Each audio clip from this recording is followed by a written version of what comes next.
Welcome to the Happier and Healthier podcast. I'm your host, Maria Marlowe, and this is a place where we don't rely on good luck or good genes for our health and happiness, but rather we create it with our thoughts and our actions each and every single day. Each week, I'll bring you a thought or a guest that will help you live your happiest and healthiest life. Are you ready? Welcome back to the Happier and Healthier podcast. Today, I'm joined by Elena Cardone, who is one half of the husband and wife Cardone empire. They have books, they have events, they have businesses. They're traveling all over the world for a speaking event as we speak. And now we're here in Dubai. Mm-hmm. And her mission is to help people build an empire. And she's the author of Building an Empire, which is all about creating an extraordinary life, not just in business, but in your relationships as well. Before we get started, I want to take a moment to share with you about a couple brands that I love and help make this podcast possible. If you're looking to improve your health, and especially if you want to improve your digestion, you have to check out the probiotic brand Hyperbiotics. It's the most effective probiotic that I've found on the market, and it's the brand that I personally use and recommend to all of my clients. It's so effective because it's made with 15 different strains of probiotics that have been scientifically shown to benefit digestive and overall health, including weight management, reproductive health, and mood. They're also clinically shown to be 15 times more effective than the common probiotic capsules that you'll find at the health food store. Hyperbiotics has helped many of my clients and myself get rid of bloating, increase regularity, and maintain a flat stomach and healthy digestion. For being so high quality, you expect them to be super expensive, but they're extremely affordable at just $25 for a 1-month supply. Plus, you get an additional 20% off with the code HYPERMARIA. Head to hyperbiotics.com, that's hyperbiotics.com, and use the code HYPERMARIA for 20% off. If you're looking for all-natural skincare products without harsh chemicals, useless fillers, or other nasty things you don't want in your bloodstream, check out Primally Pure. It's a California-based skincare line that started from a farm, so you can bet that all the ingredients are all natural yet extremely effective. I love their beauty cream, fancy face serum, and deodorant. Head to primallypure.com and use code MARIA10 for 10% off your order. So, Elena, thanks so much for being here. Oh, great. Thanks for having me. Well, you exude amazing amounts of confidence now, and you have this successful business, a successful marriage. Were you always this confident? No. I believe confidence comes from doing what you say that you're going to do. And if you do that consistently for long periods of time, I believe that's what develops confidence. So no, I wasn't always like this because I used to let myself off the hook. I didn't always do what I said I was going to do. I made excuses or whatnot.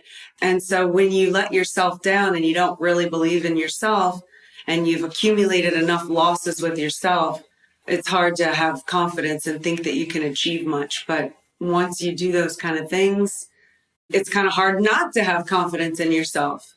Right. So it's a matter of making promises, but keeping those promises. Yeah, I have to do what I say I'm going to do. And how do you keep yourself accountable to that? Do you write your goals down? Do you give yourself consequences for not keeping those promises? I don't really give myself consequences. I mean, I've actually had to work to become my own best friend because I used to be really brutal on myself, just mentally. When I had a failure or didn't keep my word or something like that. And now I've just sort of learned to kind of forgive myself, learn from it, move on, or make the adjustment. I don't try to do that invalidation thing so much anymore. But yes, I definitely hold myself accountable. I know the targets that I'm going for. I know my purpose. I know who I'm trying to represent to myself and to the world.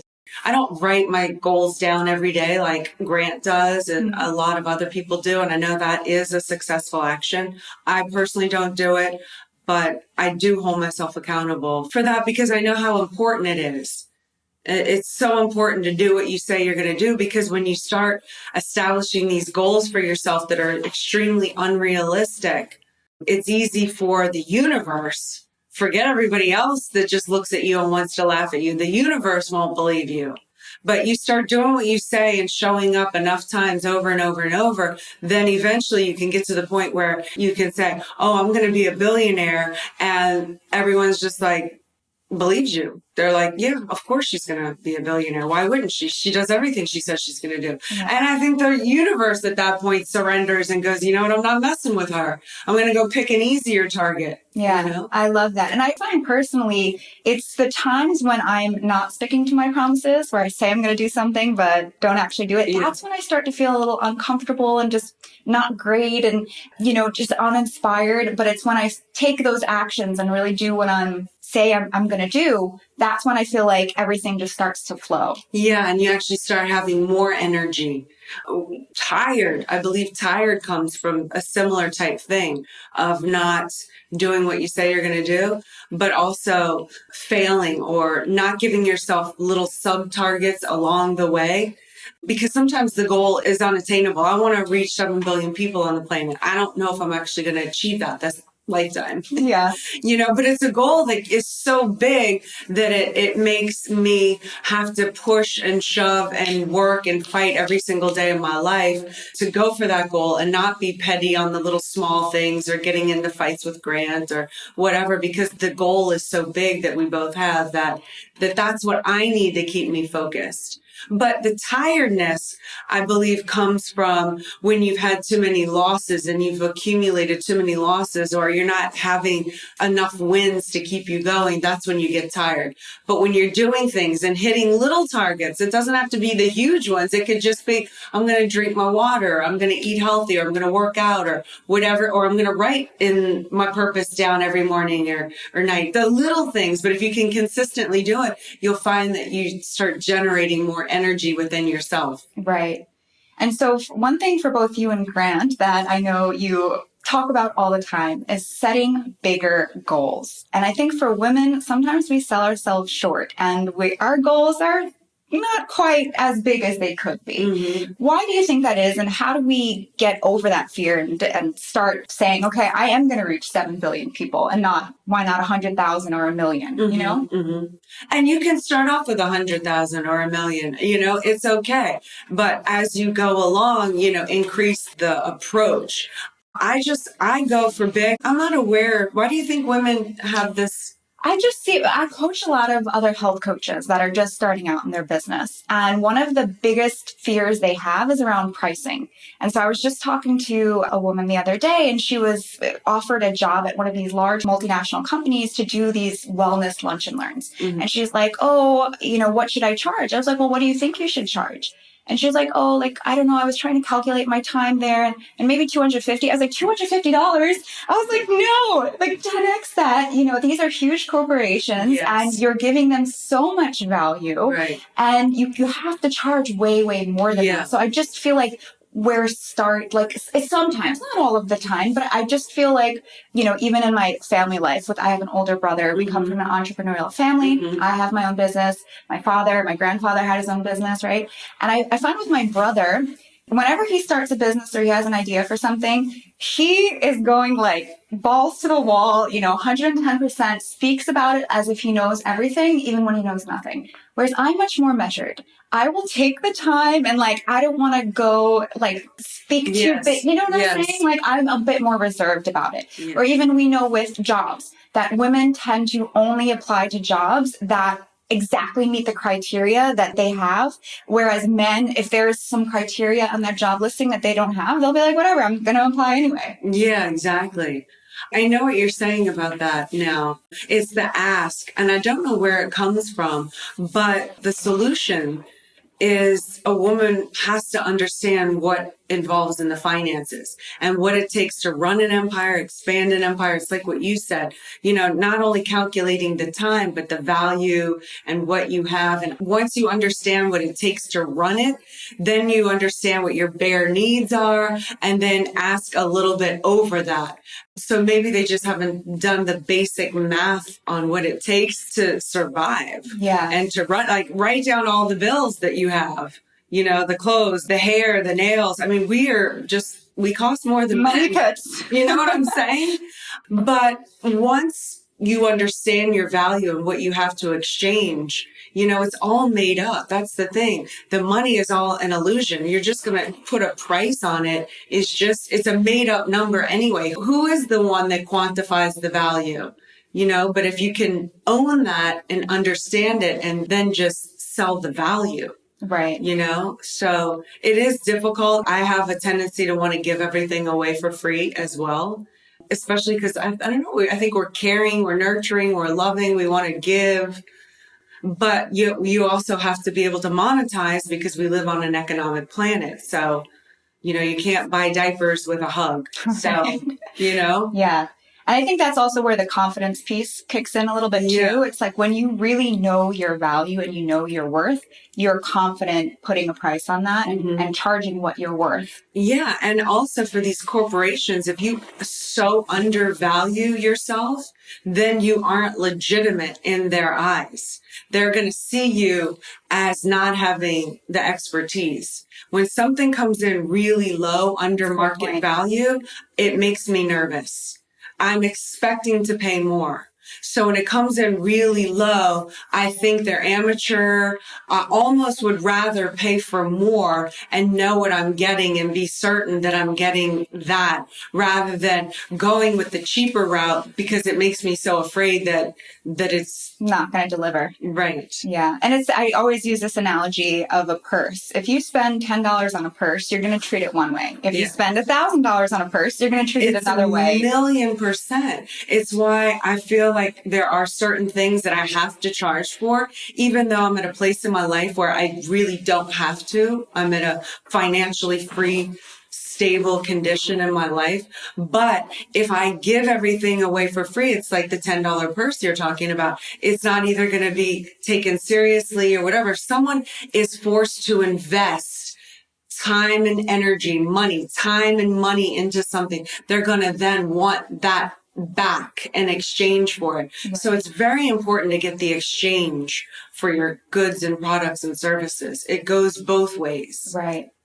So I know your passion is really about building an empire, and you've built a massive empire with your husband. So, and I know your soft spot is with couples, right? So for a newly married couple, where do we start? A newlywed couple has to start, I believe, in understanding what your goals are together as a couple, because everyone has their individual goals, and those are very important too. Like, definitely keep those off into a column of in and of themselves, but your individual goals should feed into the couple's goal, because you're a unit now and two is stronger than one. And in the intro, you said this is half, of the Cardone empire. Grant and I don't see each other as half and half. We see each other as 100% and 100%. So our 200% is going to dominate anyone else who is thinking 50-50. And it just gives me a leg up. So the couple's goal, find out who you are. Are y'all the arguing couple, the fighting couple? Do you bicker over the small things? Or do you want to be the brand new newlywed couple that is a model role couple to other couples, that can be a stable force in your community to say, this is who we are? And how do you as a couple get yourselves to be greater than who you were by yourself? Because you can do that by yourself. You don't need somebody else to do that. So why is it that you're in the relationship? Is it just to be monogamous with one person for the rest of your life? Is it just to be told that you're loved and appreciated from time to time? Is that all you want? Or do you want to go to this level, and how can you push each other and help each other and be each other's support and wings to get each other to that next level, and figure that out so that you can start figuring out then, well, what is your purpose? What is the purpose together? And focus on that and understand that you're a team, trying to win this thing called the World Cup or whatever it is. And in doing that, you don't beat up your team members, even when you fall down or flunk or, fumble the ball in game 3, at the sports analogy, football we have in the States. I'm not going to continue to hammer on him about how he messed up in great game 3 when we're trying to win the Super Bowl. you know? Right. You got to leave the past in the past, learn from it, and move on as quickly as possible, you know? And really see each other as a team, figure out who does what in the relationship based on your strengths and weaknesses. That also helps, because especially in the beginning, you've maybe never been married before. You're trying to sort yourself out. You're used to being independent. Now you have to deal with somebody else. Maybe you're vying for the power position, or, you know, you're used to doing something a certain way. So if you can figure out based on your strengths and weaknesses, not necessarily male, female, but strengths and weaknesses. And then you run that division. If you're an amazing accountant and run numbers and you know finances, maybe you handle all the money, or, you know, you oversee it, you write the checks, you do this, and maybe, you know, whatever. If he does another department like marketing and social media for your business, then he runs that. So that with that means you relinquish the control in that area. You're the boss. You can advise or whatever, but you support the decision of each other in that area and let them run the department. And if something falls short, then you're like, hey, step up the program here and this or that. But you're not at least fighting each other for the power position. You each have your power position. So you're not feeling like you have to prove yourself in some area because you're, you know, you want to be the boss. Right. And I'd read you had written a blog about when you first got married, you had this idea, which I think a lot of women have, myself included, that we're an independent woman. We don't need any help. We want to do things on our own. And then you realized you had to give that up very quickly and view yourselves as a unit, a team. Yeah, it's interesting, this conversation that women have. We're trying to be these independent women and proving it to the world. And guys are not having this conversation with themselves. They're not running around saying, I have to be independent. Guys in this area, I believe, are a lot smarter than women, which we can actually learn from them, because guys, they will do whatever it takes. They will use whoever to get wherever they want to be. They're not having this issue. They don't have a problem helping somebody else or being helped. They're like, they'll use them. And I think we cut our noses off to spite our face by having this, I have to do it all on my own. I have to be independent. We're just holding ourselves that much further behind than they are. And in that regard, I will admit that they're smarter than us, because they're using everything to their advantage, and we should be doing that too. I agree. And I see that in my own relationship. Whenever something needs to be done, I'm trying to figure out how I can do it, and he's trying to figure out who to hire to do it. Yeah, so it's smart. It is. It makes so much more sense. But I feel like my inclination is to try to figure it out myself. Yes. And it's that whole independent woman thing. And it's a matter of... And no one can do it as good as you. Like, even when I had to hire a babysitter nanny for the first time, and, you know, it's just being willing to delegate and let somebody else run that department so you can prioritize and make the most of your time, and where it's more valued and how you can make more of it. Right. You know? Right. So you mentioned a few things like figuring out your roles and coming up with some sort of mission or goal together as a couple. But are there any other tips you have for building a successful, strong, lasting relationship? I know you guys have been together over 15 years now, right? Yeah. And we've been married for 15 years. We've been together for 16 and a half. Wow. What was the last thing you said? And you're working together too. Yeah, and we work together too, because we haven't figured out who does what, and it's clearly delineated. And even though we're equal in marriage, we are not equal in the business. I mean, Grant is an exceptional kind of freak, where not many people on the planet, I feel, can compete with him, with what he knows financially, with real estate, with marketing, social media, what he knows about running businesses. So me trying to compete on his level with him I'm smarter than that. So he runs that department and that division, and he's never let me down, and he really is an expert. So the secret to long-lasting kind of relationships is, what I say is, find the one you trust and build an empire. I think the love is a given sort of circumstance. You're not going to marry someone you're not in love with. Why would you do that? I don't understand that thinking, you know? But when you're in a long relationship, like 16 years, there are days if anyone is willing to be honest, where might doubt my love for this man. There are certain days when we're in a fight or we're angry or, it's blood, sweat, and tears days, and there's friction and I'm like, oh my God, I don't even know if I love this guy anymore, much less in love with the guy. But even on those days, I can be trusted to fulfill my role in the relationship and show up 100%, not talk behind his back, have his back, and still be willing to protect him, and vice versa.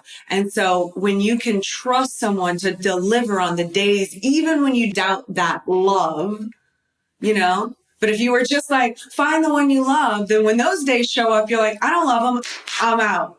But I say, find the one you trust, because we have such immense amount of trust and respect for one another that even on those days, I still show up and love him. And then when you come out of those days, because they don't last long, but they are there here and there, we have a 95-5, and which I think is incredible. I'm like 95% of the time we're vibing and everything's flowing, and 5% of the time we're like,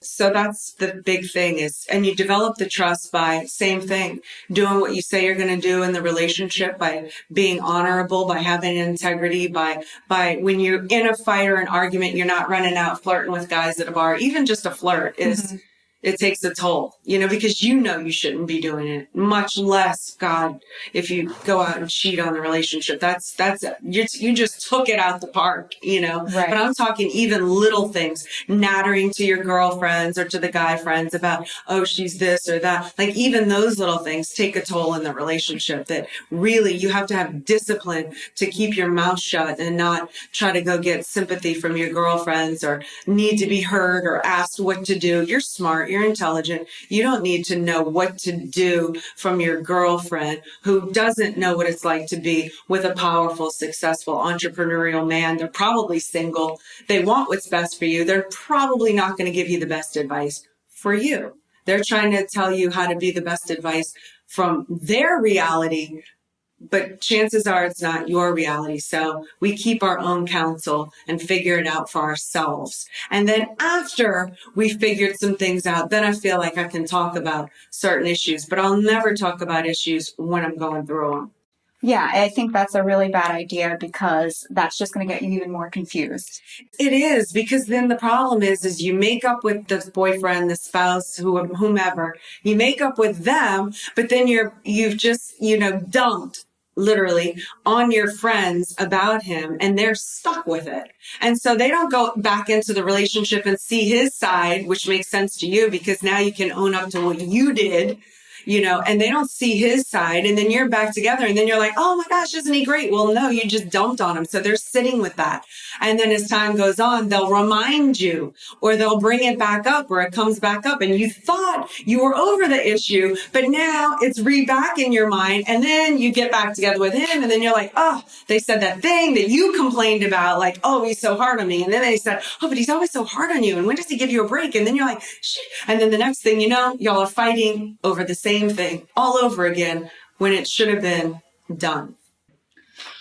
So yeah, that's why the analogy of the empire works so well in regards to this, because let's just take for analogy's sake. Okay. You have the king and you're the queen of the empire. Well, the queen or the king would never go, like a queen would never go to a chambermaid. Of course, your friends are not your chambermaids, but again, for the analogy, a queen would never go to a chambermaid and ask for advice about what to do with the king. I mean, when you wear the crown, you have to take on a whole nother level of responsibility, and you can no longer be selfish enough to think only about yourself. You have to think about who you are as a king and as a queen. And there are certain things as a king and a queen, you just can no longer afford that luxury. Right.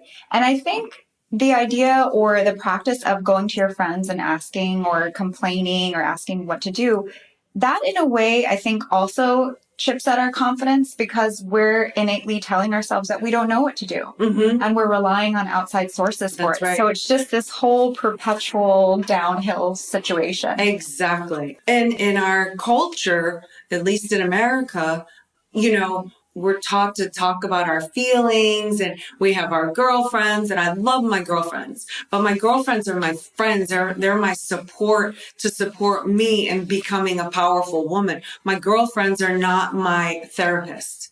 My girlfriends are like, why would you put that on anyone? Why would you assign somebody an expert in a field that isn't the expert? You know, like I would seek counsel from a woman who maybe would be the similarities were enough. If she was married to an extremely powerful entrepreneurial type man, if she had been in a long-term relationship, if she had children that she had reared that were happy, healthy, productive members contributing in society without drug addictions and all this other things. And I could see myself going to that woman saying, I admire, how can you help? Can you help me? Can you give me advice on this? Or what do you do in this scenario? I would do that. But if a woman does not have the stats that are equal or higher than me, there's no way I'm going to place my friends under that burden. Right. Makes sense. So your life is quite hectic. You have a lot going on. You guys are on a world tour right now. Yeah. You're wearing a lot of hats. Yes. How do you deal with stress and overwhelm and keep yourself grounded and calm? Well, I don't always, but you know, because there's moments where it leaks out. But for the most part, when you are on your purpose and you're winning, and people can work with each other and you figured out how to work well with your unit and your team, things shouldn't be overwhelming.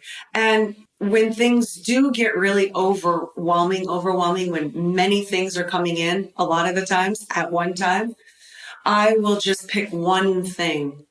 You know, the confusion happens when you feel like there's so much going on. If you threw a bunch of papers up into the air and they were all flying around, you would get the sensation that there was overwhelm. But if you threw a bunch of piece of paper in the air and you focused on one and grabbed the one piece of paper, that would become your one stable datum to then calculate how to put all the rest of the pieces in order after that. And that's just what I do. I focus on the one thing, not all the chaos. Right. And it really helps me. Makes sense. Yeah. So do you have any particular daily practices that you do or habits that you have that you think contributes to your success? When I'm in Miami, I have to train. I train martial arts. So I do boxing, Muay Thai. I'm starting to learn the Brazilian Jiu-Jitsu. And I train for about an hour and a half every day. And I have to wake up early to do that in order to accomplish everything that I need to do during the day. And that really helps me. It's something I recently discovered within the last 2 years, but now it's like something I can't live without.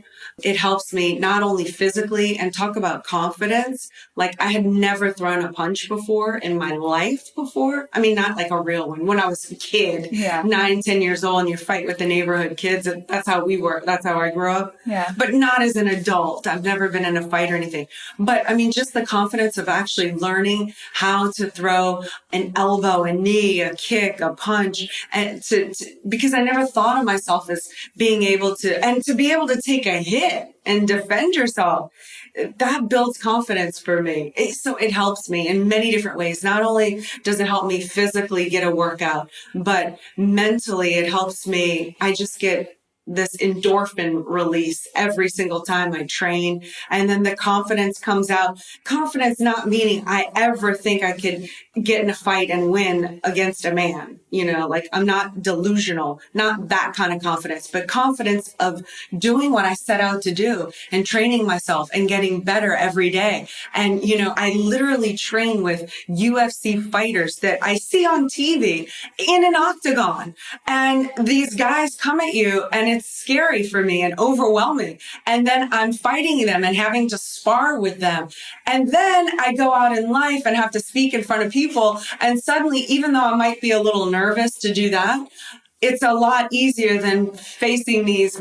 Actually, they look like monsters, but they are the sweetest, most incredible teddy bear of guys that have such patience with me that I love it. But you see what I mean? Yes. It transcends into life. When I can face these guys that are coming at me with head to toe tattoos and, act like they're going to kill me, but they never would. All of a sudden in life, I can walk up to someone and look them in the eye and shake their hand and say, "Hi, my name's Elena Cardone. How are you?" To a complete stranger. It's less scary. It's amazing. So I have to do that every day. That's interesting because I've never heard someone ask that question a lot, and that's never a typical response. I haven't heard anyone say that, but it makes sense when you put yourself in a situation that's a little bit uncomfortable. Extremely uncomfortable and very not natural.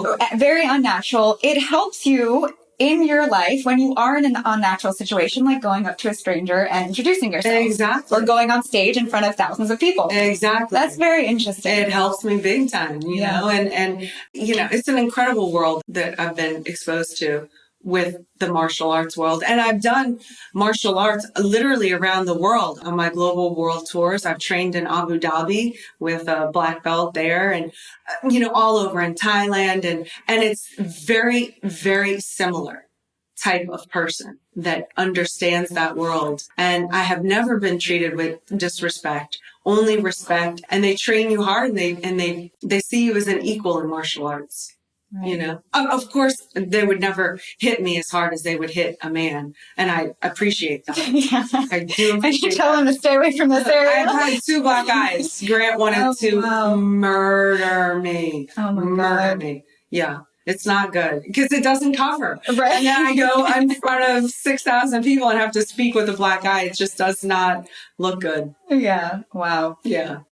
But those were accidents. It happens. It does. You live and you learn. Yeah.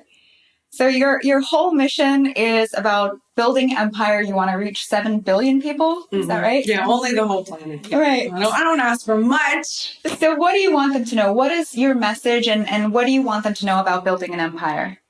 Well, from Grant and our perspective, but more from Grant's, I really want to, I get behind and support Grant's. I want to cure the financial illiteracy on the planet. So that's part of my legacy too. That's why I tell you about the empire, because that aspect of an empire is very crucial. Like you need an arsenal. Money is freedom. Money buys time. It buys opportunities. It's a brilliant thing. Like you've got to get your head wrapped around this thing called money and get rid of all the negative ideas that you have about it that is actually preventing you from having it. So I want to handle the financial illiteracy on the planet on that.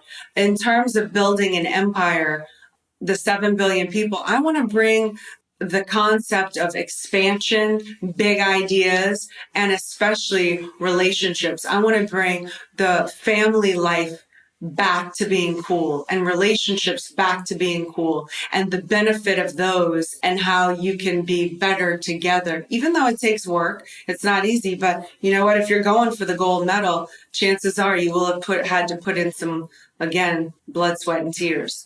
So that's what I want. I want to help people actually change the trajectory of their life by implementing something that they heard from myself or from Grant to actually make a difference in somebody else's life so that they can make a difference for the better too. If we all kind of perpetuated that. I love that. That could be big. I love that. And I think you're well on your way. You guys are reaching millions of people. I know on your tour, you're selling out tens of thousands of seats. Yeah. And that is one thing that I get from you guys as a family is that you are very family oriented. Mm-hmm. Your family is your unit. Mm-hmm. And you are making it cool again because I think a lot of people at this similar level, they're kind of doing it on their own or it's separated. And that's fine. But understand whether you have a partner in the bedroom or not, you are going to have a partner. You're going to have a business partner. You cannot do it alone. No one's ever done it alone. It is impossible. And that's a different kind of impossible than the 7 billion people. goal, because that one actually might be attainable someday. But this one is impossible. No one's ever built a real empire alone. The king of Dubai has a whole army of people that protect and expand and grow that empire. So it can't be done alone. But a lot of people are under the misconception that they can do it alone and be single. Fine. I don't care what you do in your bedroom, but you'll never get over the idea of being single. You're going to have to get somebody else on the same page, whether it's the person you're sleeping with or the person who's working side by side with you or whomever from there. You have to know basic fundamentals of what I'm talking about with this empire thing. I love it. So one last question that I like to ask all of my guests. If you can leave our viewers, our listeners with just one tip or one piece of advice to live a happier and healthier life, what would that be? If you know that you have a certain potential, you've got to die in the process to go for greatness. And going for greatness, you are actually not being selfish. You're being willing to exchange that with the world. And I believe that will bring more happiness and health, because I think everything sort of aligns when you know who you are and you know what you're made of and you're willing to go for that and be bigger and better than your normal little self. Even if you fall short of your goals, you're going to be so far ahead of where you were if you just were complacent on doing nothing. So go for greatness is the way for happier, healthier, and in all areas, go for greatness. I love it. Well, thank you so much for your wisdom and advice today. For anyone who wants to hear more from Elena, where should they go to find you? They can go to ElenaCardone.com, or you can follow me on any social medium at ElenaCardone.com. If you want to grab the How to Build the Empire book for free, you can go to ElenaCardone.com/empire. And I'll put all of those links in the show notes. Thank you so much, Elena. Thank you.